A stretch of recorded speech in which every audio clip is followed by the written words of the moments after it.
My name is Myra, and I was 33 the day I married into a family that had already decided how I'd disappear. The reception was in a country club ballroom outside Charlottesville, all white roses and old money that wasn't there anymore. I was fixing my veil in the copper backsplash behind the bar, a mirror I never asked for. That is the only reason I saw my mother-in-law. Patricia stood behind me, and she didn't see my eyes in the metal. She saw my champagne. I watched her slide a small glass vial from her clutch and tip 3 clear drops into my glass. I didn't turn around. I didn't scream. I'd spent 8 years in an emergency room, and you learn to keep your face still while your hands keep working. I switched our glasses while she smiled at the room.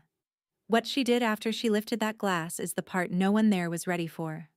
Welcome back to Calm Drama Stories, where quiet women have loud reckonings and a whole room can go silent in a single breath. If you've ever been the one they seated at the far table and hoped would stay small, you'll feel this one. Settle in, drop a comment, and be sure to subscribe. Let me back up 3 years because you should know who I was before that ballroom. I grew up on a dairy farm in the Shenandoah Valley, the kind with a kitchen that smelled like coffee at 4 in the morning. My father milked 70 cows by hand when the machines broke, and they broke a lot. When I was 19, the bank sent a letter that nearly took the farm. I remember my mother reading it twice, folding it small, and saying, "Well, we'll figure it out." We did. I worked 2 jobs and put myself through nursing school at night, and I sent home every spare dollar until the note was paid. Nobody handed me anything. I learned to read people the way my father read weather, by the small things, the tightening around the eyes, the way a hand goes quiet right before bad news. In the ER, that skill keeps patients alive. You watch the ones who say they're fine. You watch the still ones hardest of all. By 30, I was a charge nurse, steady under pressure, the person they called when a room went sideways. What I wasn't good at was letting anyone carry anything for me. I fixed. I handled. I stood between other people and the worst day of their lives, and I told myself that was the same thing as being close to someone. It isn't. That habit would cost me later, in a way I didn't expect. But it would also save me. Reading a room is a survival skill, and mine was about to be tested by the most polished, most dangerous patient I'd ever met. I met Daniel Vance at the hospital, of all places. He'd brought his uncle in with chest pain, and he stayed in the waiting room for 9 hours and never once asked a nurse to hurry. That patience is what I noticed first. We dated quietly for a year before he took me to meet his mother. The Vance house sat on 40 acres near Charlottesville, white columns, a long gravel drive, a portrait of some general nobody could quite place. Patricia met us in the front room with a smile that arrived a half-second too late.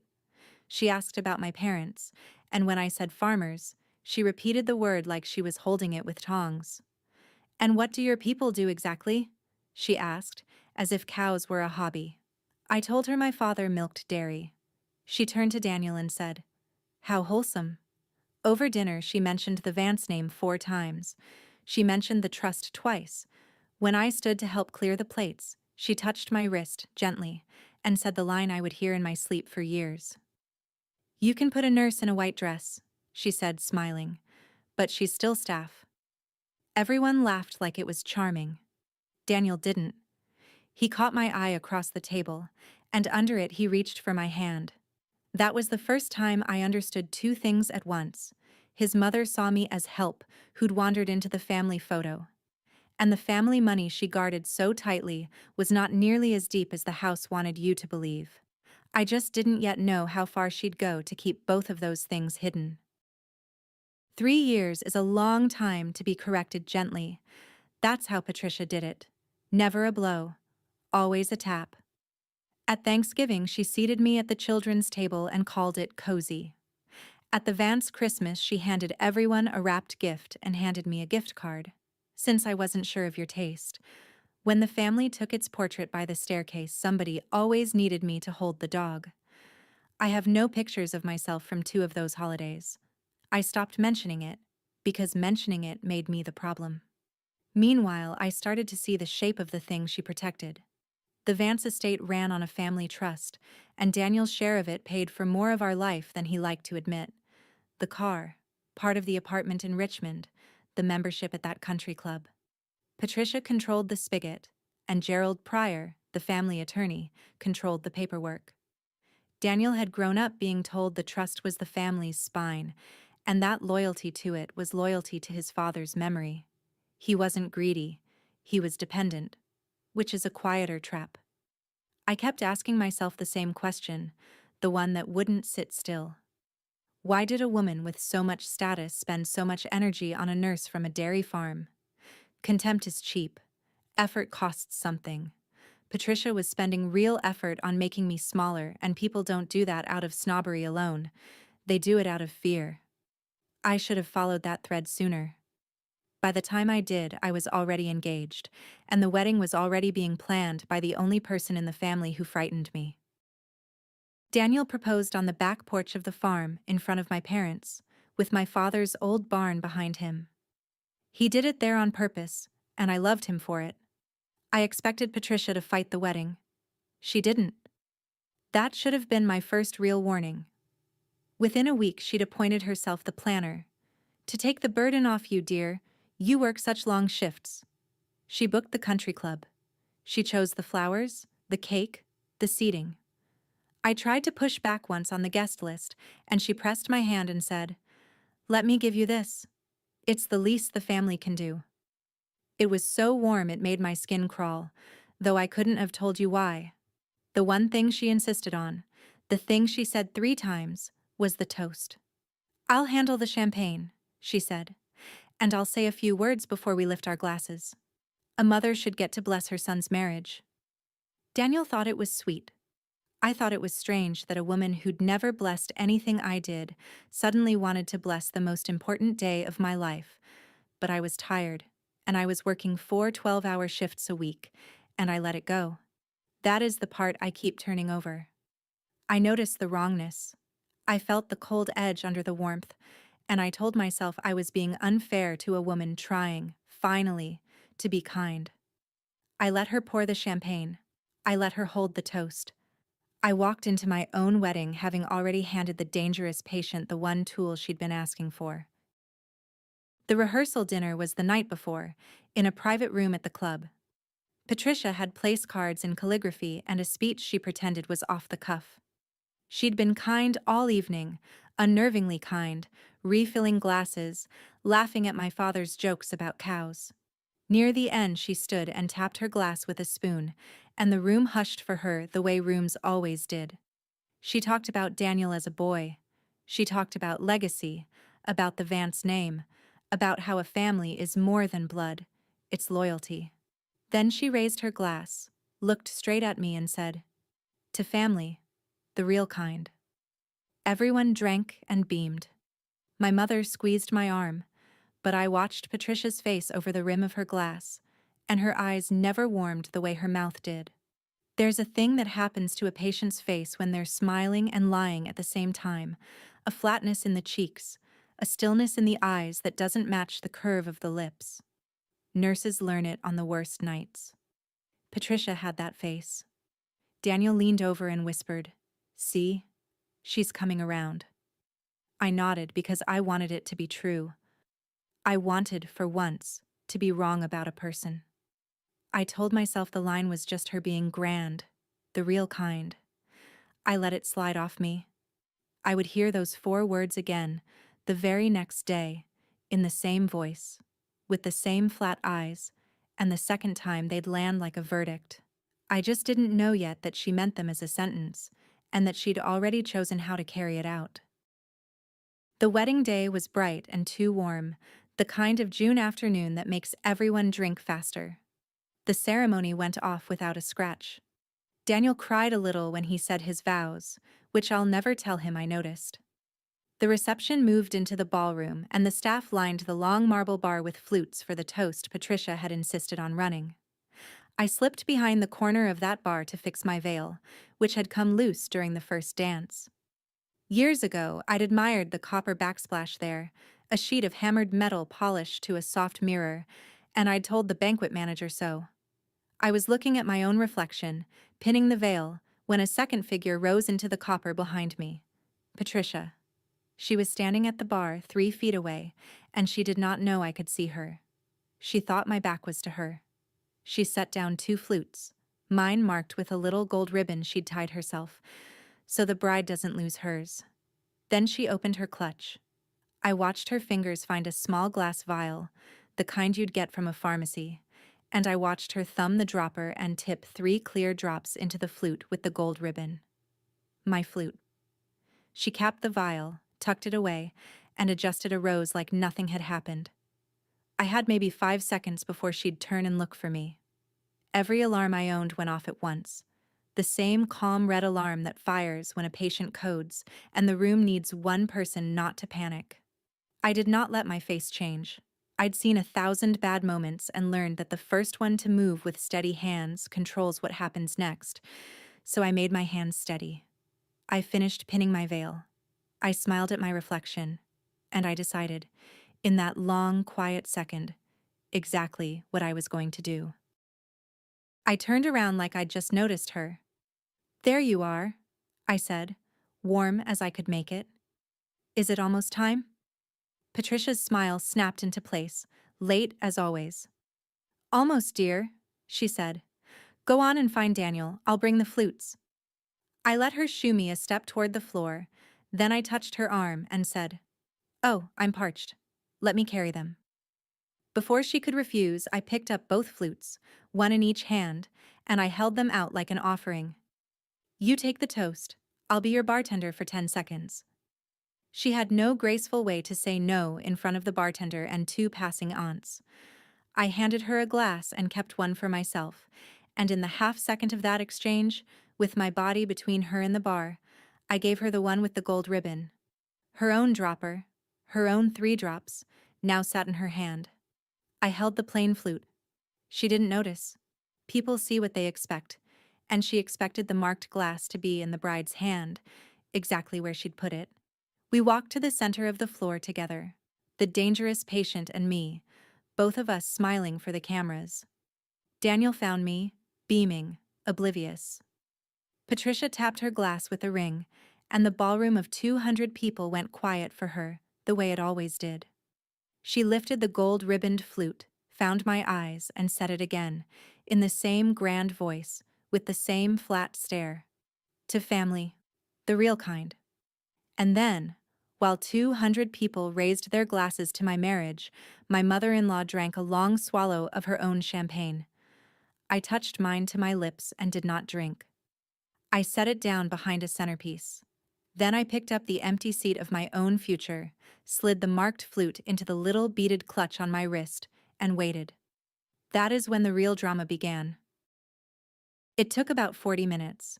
We were halfway through dinner when Patricia's words began to slur at the edges. She laughed too long at something the senator's wife said. She reached for her water and missed the glass by an inch, then laughed at that too.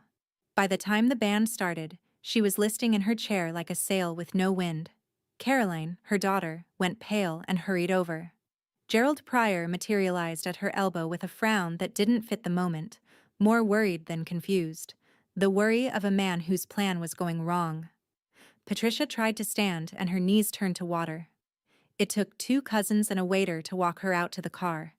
The matriarch of the Vance family, glassy-eyed and mumbling, hung between 2 men in front of every guest she'd ever wanted to impress.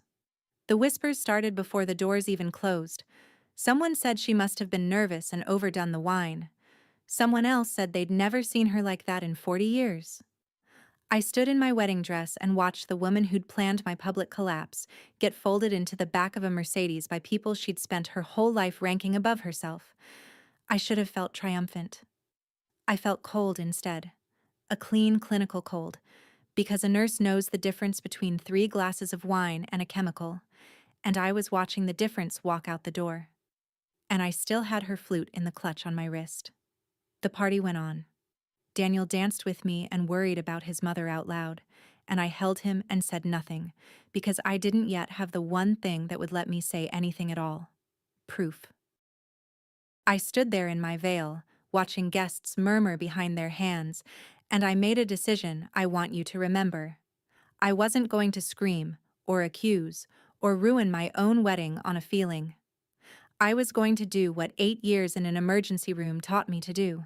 Stay calm, secure the evidence, and let the facts speak louder than I ever could. If you've ever trusted that quiet voice in your gut that says something here is wrong, you already know what I did next. Stay with me and subscribe. We spent our wedding night at a hotel near the club, and I lay awake while Daniel slept. The doubts came in waves, the way they do at 3 in the morning. Maybe I'd imagined the vial. Maybe it was eye drops, or her heart medication, or some harmless thing my tired brain had turned sinister. I'd been awake for 20 hours. I'd been hated by this woman for 3 years. Wasn't it possible I'd finally cracked and seen a monster where there was just an old snob? I almost talked myself out of it. Then I got up, quiet, and took the beaded clutch into the bathroom and looked at the flute inside it under the light. The gold ribbon. The faint film at the bottom that wine alone doesn't leave. I'm a nurse. I have handled 10,000 specimens. My hands knew what to do before my mind finished arguing. I found a clean hotel laundry bag, slid the flute inside without touching the rim, knotted it, and labeled it in pen with the date, the time, and where it came from. The way I'd label a blood draw I'd swear to in court. Then I sat on the cold tile floor in my wedding nightgown and made myself say the truth out loud. Just once. So I'd stop being afraid of it. If I was wrong, I'd quietly throw it away and never tell a soul, and I'd have lost nothing but a little sleep.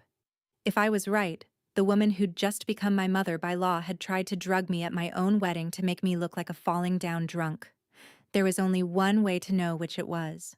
And I was not going to ask the family. I was going to ask a lab.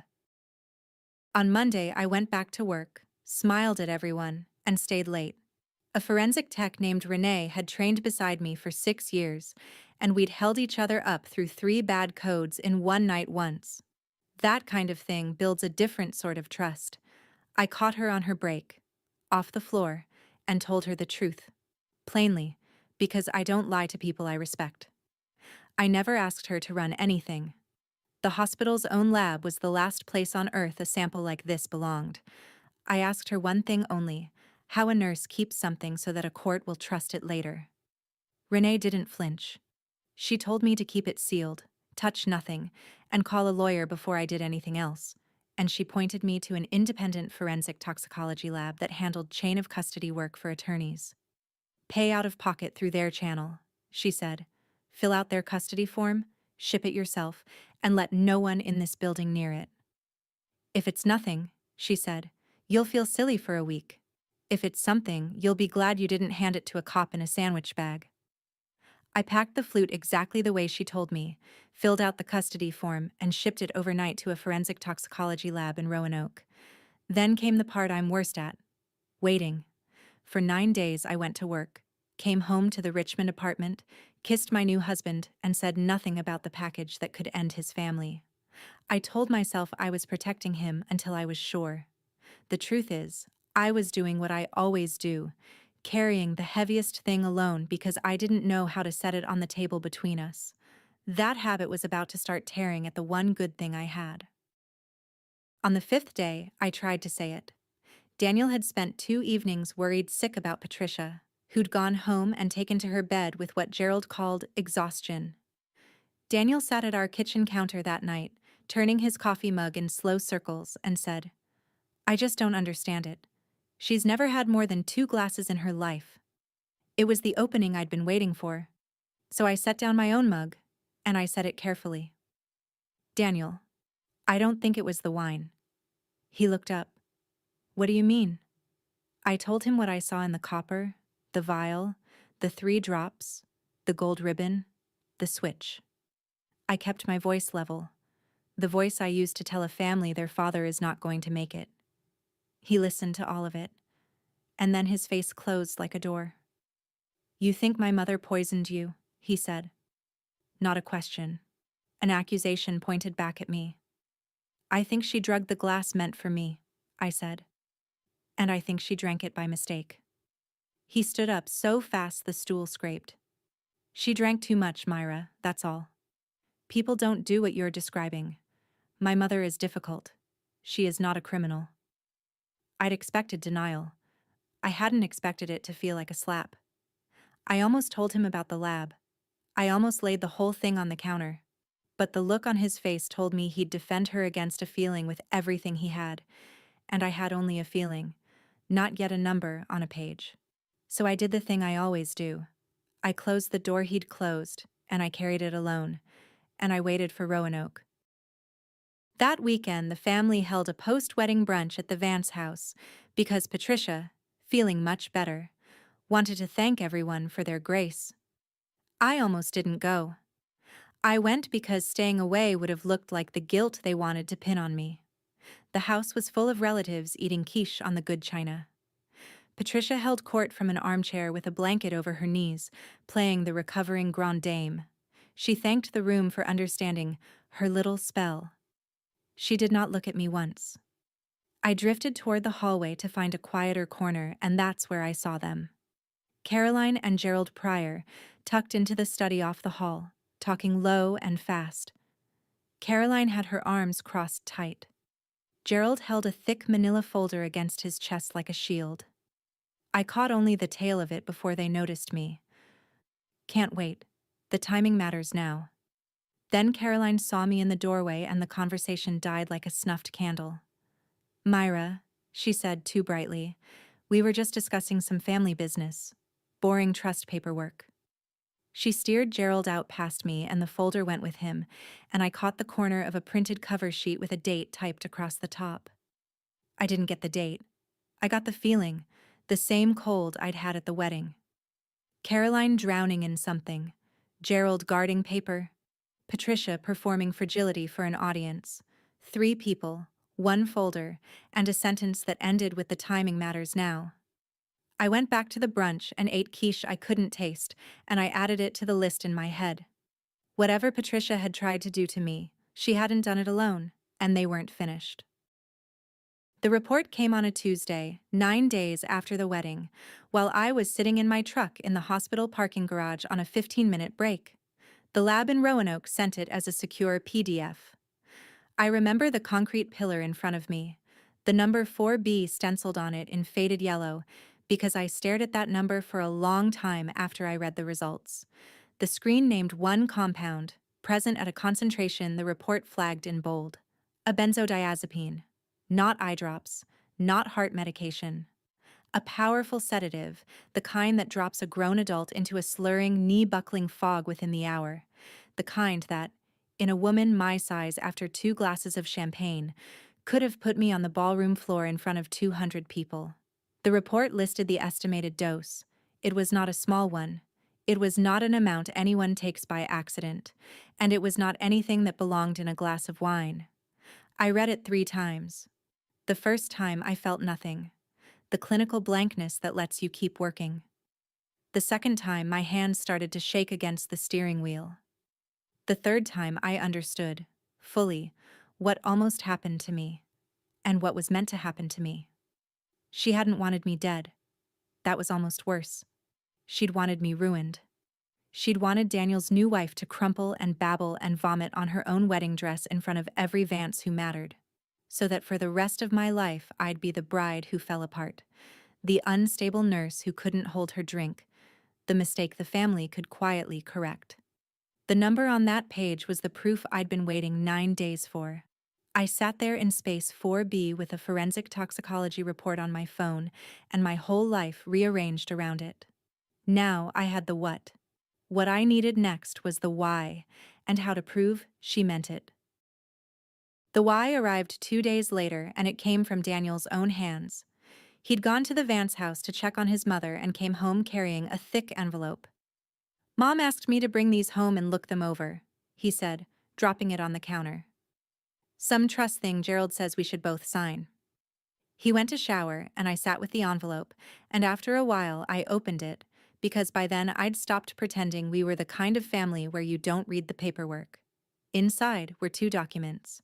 The first was a postnuptial agreement, drafted by Gerald Pryor, that would have stripped me of any claim to anything Vance, any account, any property. any share of the trust in the event of divorce, or, the document specified, incapacity or conduct rendering the marriage voidable. The second was worse. It was a draft petition for annulment, alleging that I had entered the marriage under false pretenses and had displayed erratic and intoxicated behavior, suggesting I was unfit. Both documents were dated. I checked the dates twice, then a third time, because I needed to be sure my eyes weren't doing what I wanted them to. The postnup was dated 11 days before the wedding. The annulment petition was dated 9 days before the wedding. They had drafted the papers to dissolve my marriage before I had even walked down the aisle. The drugging wasn't an impulse. It was the trigger for a plan already sitting in a folder, waiting for me to collapse on cue so they could file it.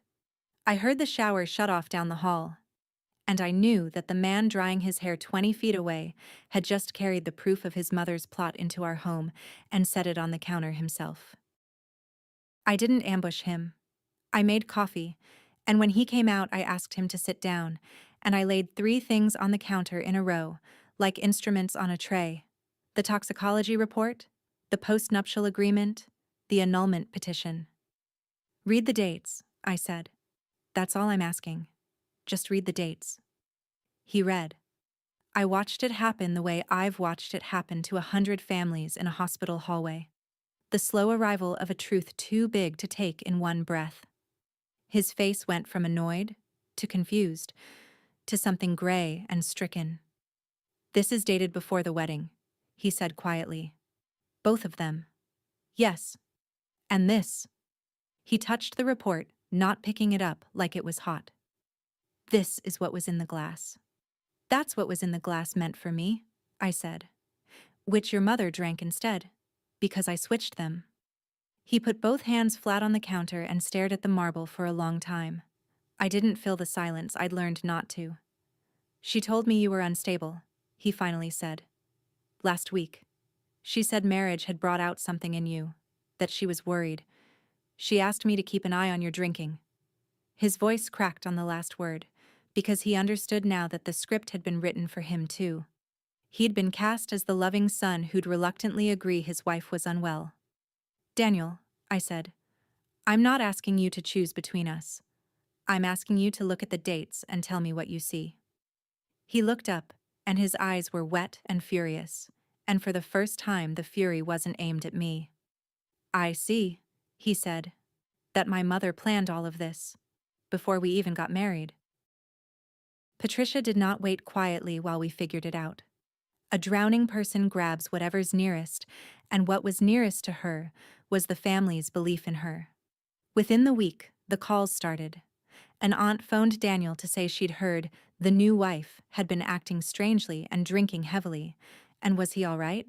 A cousin texted me directly to say she was here if I ever needed help with anything, in the careful tone people use for the addicts in their family. Patricia had spent 3 years quietly establishing that I was beneath them. Now she spent 2 weeks establishing that I was unstable, working the phones from her armchair, planting the same seed in a dozen ears. She was building the audience that would later nod along when the annulment was filed. The genius of it, and I'll grant her this much, the cold genius of it, was that the more upset I got, the more it proved her point. If I called relatives to defend myself, I was the hysterical bride. If I stayed silent, the story filled the silence on its own. It was a trap with no clean exit, the kind designed by someone who understood that reputation is a courtroom where the accused never gets to speak. For about a day, I let it get to me. I drafted angry texts I didn't send. I rehearsed speeches in the shower. Then I made myself stop, and I sat down at the kitchen table with a legal pad, and I did the thing my father taught me when the bank letter came. I stopped reacting to the storm and started taking inventory of what I actually had, because I'd realized something. Patricia was fighting the war she was good at, and I was about to make her fight one she wasn't. Here is what I understood at that kitchen table, and what I want you to understand too. Patricia's weapons were rumor, charm, and a chemical in a glass. Things that work in the dark. Things that fall apart the second a light is turned on. My instinct, the wounded part of me, wanted to fight her the way she fought, to call the relatives, to whisper my own version, to win the gossip. That was the trap. You cannot out-rumor a woman who has been building her reputation for 40 years. So I chose different weapons, on purpose, the ones I actually had. Documents, a chain of custody, witnesses, the law. I am a nurse, not a brawler. My whole career is built on writing things down so clearly that no one can argue with them later, on preserving what's true so a doctor 3 shifts from now can trust it. That was the war I knew how to fight. So the next morning, I did 2 things. I called a lawyer, a quiet woman in Richmond named Joan Albright, who'd handled a malpractice case I'd witnessed years ago and never forgot. And I called the non-emergency line of the county sheriff's office near Charlottesville and asked how a person reports a poisoning when she has the toxicology and the container. They told me to come in. I told Daniel both things that night. No hiding it this time. The report, and the lawyer and the sheriff. All of it on the table between us. I'm not going to scream at your family, I said. I'm going to do this in daylight, with paper, the right way. I just need to know if you're standing next to me or across from me when I do. He didn't hesitate. Next to you, he said. And he meant it. Joan Albright was the kind of lawyer who listens for an hour before she says 10 words. I laid out everything on her conference table, and she made me walk it through twice while she took notes in tiny, precise handwriting. Then she told me what I had and what I didn't. What I had was strong. A sealed flute with a documented chain of custody. A forensic report naming a sedative at a meaningful dose. A postnup and an annulment petition dated before the wedding, which spoke directly to intent. The hardest thing to prove in a case like this. What I didn't have yet, she said, was the human glue. The people who could put Patricia's hand on that vial in the eyes of a jury or a family. So we built it. The banquet manager remembered Patricia at the bar before the toast, fussing with the flutes herself, said it was a mother's privilege. A bartender remembered the gold ribbon and remembered me carrying both glasses out. A cousin, the same one who'd offered me help, sheepishly admitted Patricia had called her a week before the wedding to say I had a drinking problem we'd all have to manage, which, given that I barely drink and the wedding hadn't happened yet, was a date-stamped lie. Joan lined them up like sutures, one after another, each one closing the wound a little tighter. You understand, she said, that proving she meant to do this is the whole game. Anyone can spike a glass. Spiking a glass with the divorce papers already drafted, that's a plan. Plans have authors. She set down her pen. And your mother-in-law, she said, left her authorship all over the paperwork. For the first time in weeks, I slept through the night. The deeper Joan dug into the trust, the more the whole picture turned. Patricia hadn't been the only one with a reason to want me gone, and she might not even have been the architect. Caroline, it turned out, was buried.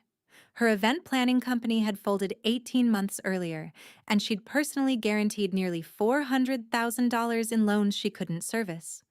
She'd been quietly pressing her mother for an advance on her trust distribution, and the trust, Joan discovered, was nowhere near as full as the family believed. That was Gerald's piece. Serving as both trustee and the trust's attorney, an arrangement ripe for self-dealing that no one had ever thought to check, Gerald Pryor had spent years billing the trust generously and moving assets through entities only he could see clearly.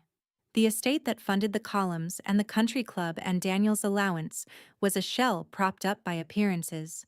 A daughter-in-law who lawyered up, who started asking for an accounting, who gained marital property rights in Virginia the day the marriage held and could ask a court to divide the estate fairly if it ever came apart, was a threat to all 3 of them at once. Patricia feared losing the family. Caroline needed the trust drained before anyone looked too hard. Gerald needed no one to ever audit his work. I'd married into a house that was rotting behind the paint, and my arrival had set a clock ticking that they could only stop by making me disappear, cleanly, with paperwork, before I noticed the rot. The drugging suddenly made a horrible kind of sense. Make the bride collapse, file the pre-drafted annulment, void the marriage and my rights with it, and the rot stays hidden 1 more year. 3 people, 3 motives, 1 folder. I'd thought I was fighting a snob. I was fighting a scheme. And schemes, unlike snobs, leave records. I want to stop here for 1 second, because this is the part of the story where I had to make a real choice. I could have leaked all of it, the debt, the shell trust, the lie about my drinking, and burned the whole family to the ground in a week of phone calls. I didn't. I gave it to my lawyer and the sheriff, and let the daylight do the work. If you've ever been tempted to fight dirty against people who fought dirty first, and chosen the harder, cleaner road instead, you know exactly how this feels. Hit subscribe, and let's finish it. There was one evening, before any of it broke open, when I almost felt sorry for her. Daniel had gone to the house to tell his mother that he knew, not the whole strategy, just that he'd seen the dates and he wasn't signing anything. I waited in the car. He came back an hour later and sat behind the wheel without starting it, and he told me what she'd said. She hadn't denied it. She'd done something worse. She'd explained it. She told him about his father's first marriage, the one before her, the wife who'd charmed the old man and then, over a decade, bled the Vance estate down to a third of what it had been, lawyer by lawyer, account by account, smiling the whole time. Patricia had watched it happen as a young woman engaged to the family's son. She'd watched the columns go up on a house that was already hollow. She said she swore she'd never let it happen again, Daniel told me, staring through the windshield. She said the second she met you, a nurse, no money, marrying up, she knew. She said she did what no one had the spine to do the first time. I sat with that. I won't pretend it didn't move something in me. She wasn't a cartoon. She was a frightened old woman who'd built her whole identity around guarding a legacy that was already gone, who'd looked at me and seen a ghost from 40 years ago, and who'd decided that fear gave her the right to poison a stranger at a party. Understanding her was not the same as forgiving her. A reason is not a permission. I felt the pity, and I let it pass through me, and then I picked the report back up. Fear explains a great deal. It excuses nothing. Daniel made his choice in actions, not speeches, which is how I knew it was real. The morning after that conversation in the car, he called the bank and began the work of separating his life from the trust his mother controlled. It was harder than it should have been, because his accounts were tangled with the family's in ways Gerald had designed to be hard to unwind. But he started. He moved his direct deposit. He opened an account in just our 2 names. He resigned, in writing, from a small advisory role on the trust that Gerald had given him years ago precisely to keep him inside the tent. Each step cost him something. He'd grown up believing the trust was his father, in a way, that loyalty to it was the only thing his father had asked of him. Pulling free of it felt to him like leaving a grave. He did it anyway. One night he said the thing that told me he'd crossed over for good. "I keep waiting to feel like I'm betraying her," he said. "And instead, I just feel like I finally stopped letting her betray you." Then he said he wanted to be in the room. Joan and the sheriff's investigator had been building toward a sit-down, a formal meeting that the family didn't yet understand the shape of. Gerald and Patricia were trying to call their own meeting, a trust review, where they planned to confront me, present the unstable bride narrative, and produce the annulment papers for Daniel to consider. They thought they were summoning me to my own quiet execution. We let them think it. And Daniel asked one thing. "Whatever you bring into that room," he said, "let me be standing next to you when you set it down."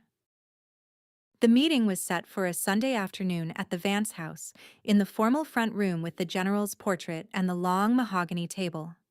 Gerald called it a family trust review. The invitation, relayed through Daniel, made the agenda clear without saying it. They wanted Daniel and me both there. They wanted Patricia, recovered now, to speak about her concerns for the family's well-being. They wanted Gerald present to walk everyone through some documents. It was the staging of an intervention, with me as the patient and the annulment as the cure. I knew exactly what folder would be on that table. So Joan and I prepared a different folder. We had the sealed flute, photographed and logged. We had the forensic report. We had the postnup and the annulment petition with their impossible dates. We had short signed statements from the banquet manager, the bartender, and the cousin. And we had one more guest the family did not know was coming. I spent that whole week calm, the strange flat calm I get before a long shift I know will be brutal. I laid my clothes out the night before. I read the report one final time, not because I needed to, but the way you check your kit before a code. Daniel asked if I was nervous. I told him the truth. I've stood at the foot of a lot of beds and told a lot of families the thing they didn't want to hear. I said. I know how to keep my voice steady while the room falls apart. He took my hand across the table. The trap they'd built had one flaw they never considered. They'd assumed the quiet one in the family was the one who'd break. They were about to find out she was the one who'd been writing everything down. We arrived at the Vance house at 2 on Sunday, and the front room was set like a stage. Patricia sat at the head of the mahogany table, restored to herself, pearls on, a cup of tea she didn't drink. Gerald sat at her right with his manila folder squared in front of him. Caroline sat at her left, pale, her fingers worrying the hem of her sleeve. There were a few others, the aunt who'd made the worried call, a Vance cousin, the family's old minister who'd married us and whom Patricia had invited to lend the afternoon a holy weight. Daniel and I were shown to 2 chairs at the foot of the table, the petitioner's end, the children's end. I noticed the seating and almost smiled. Some habits never die. I set my own folder on the table in front of me, plain, unremarkable, and folded my hands on top of it. 2 other people had come with us that day, and the room had no idea they were waiting in the front hall. One was Joan Albright, my attorney. The other was investigator Dana Wells from the county sheriff's office, who had spent 3 weeks quietly confirming everything in my folder and who had asked, with great interest, to be present when the Vance family reviewed their documents. I had not told the room they were there. I wanted Patricia to begin.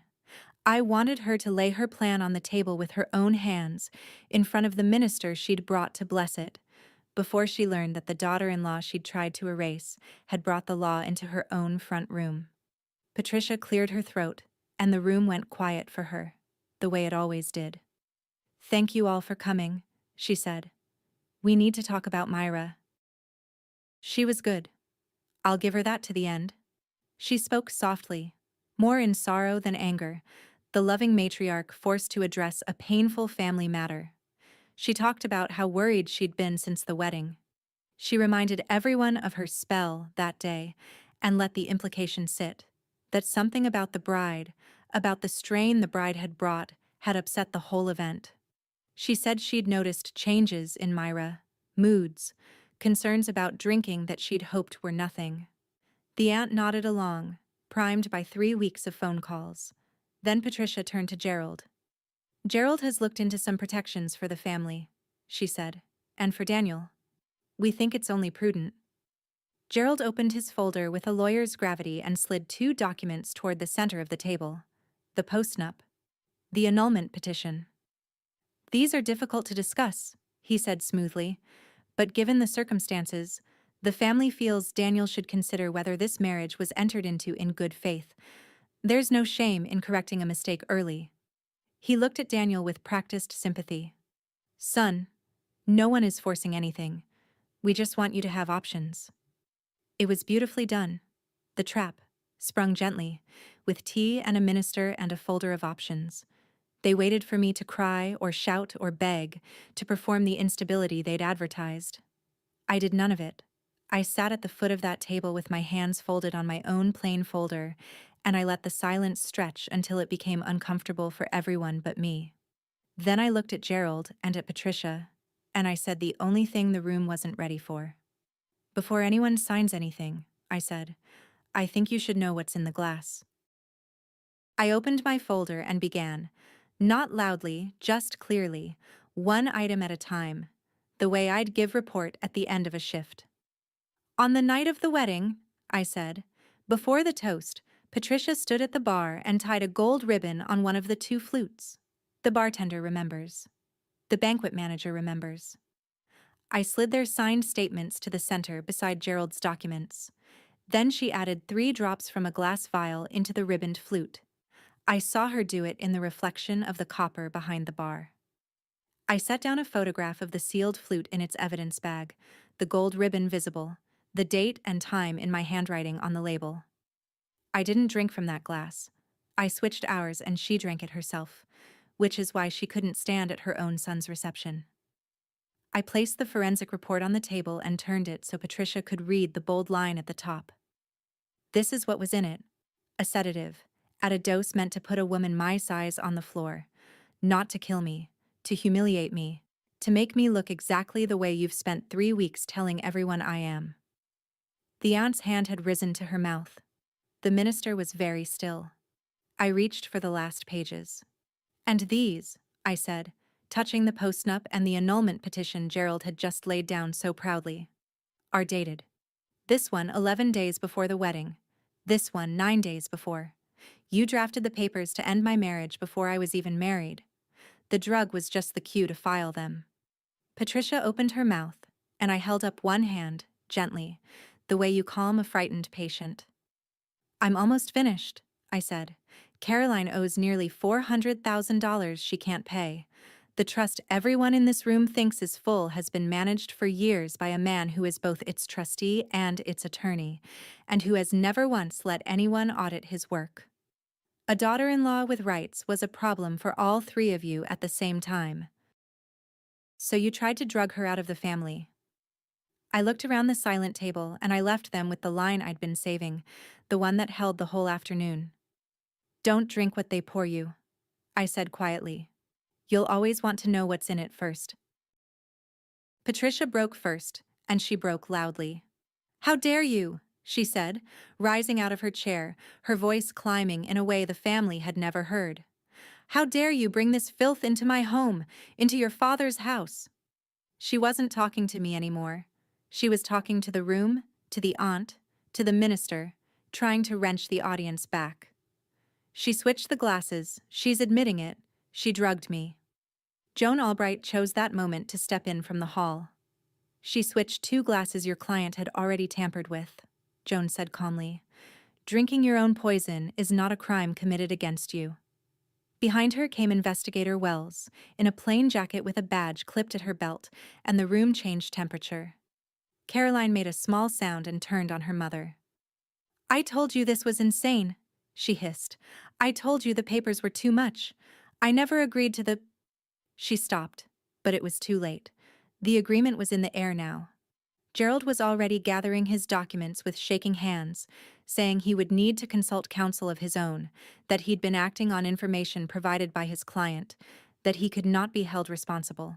The three of them turned on each other in the space of a minute, each reaching for the lifeboat, each shoving the others off it.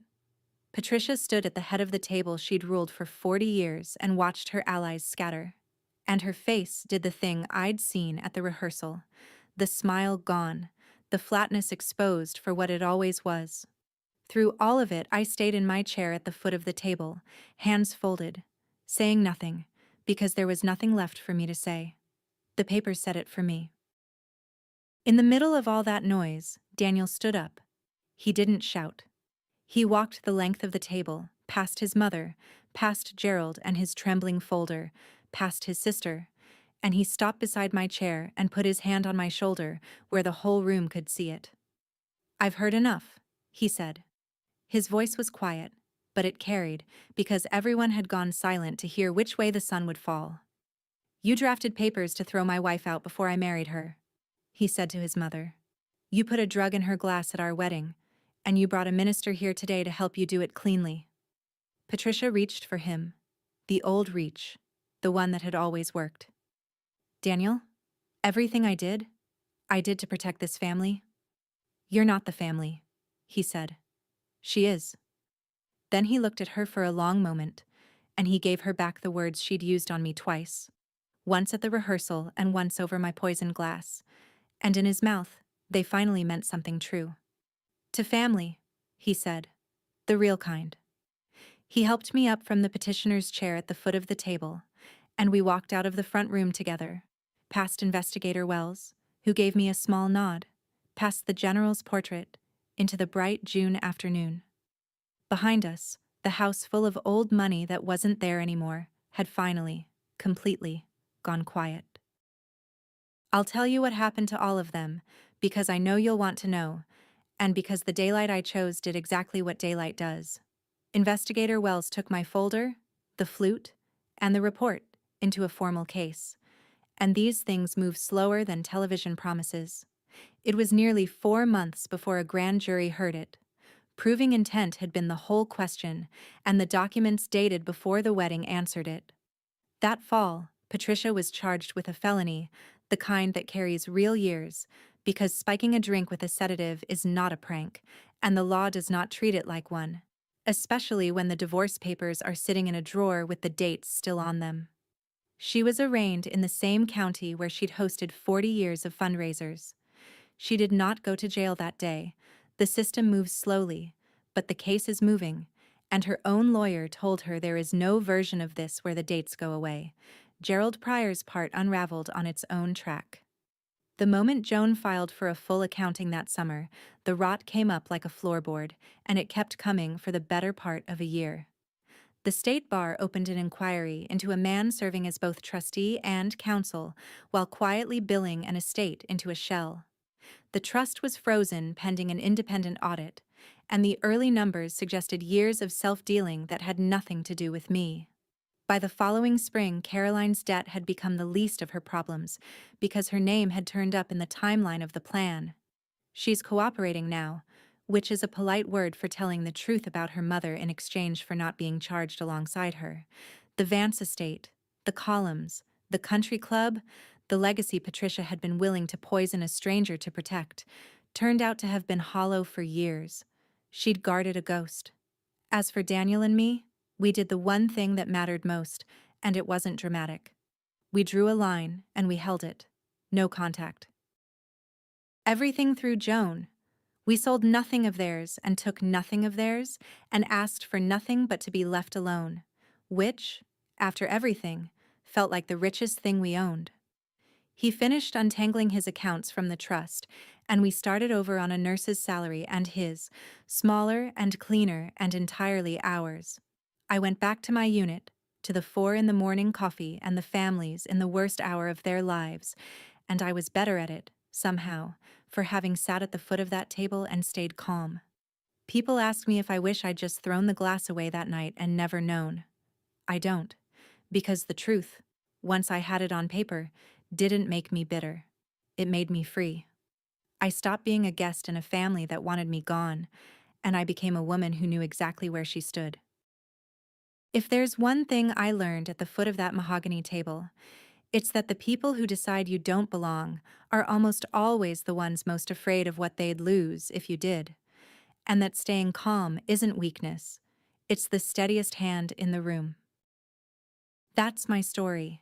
1 glass, 3 drops, and a family that mistook quiet for harmless. If this reminded you to trust that small cold feeling in your gut, or to keep the proof, the message, the dated page, take that as your sign and do it today. And if someone you love is being made to feel like staff in their own family, share this with them. Drop a comment, hit subscribe, and I'll see you in the next one.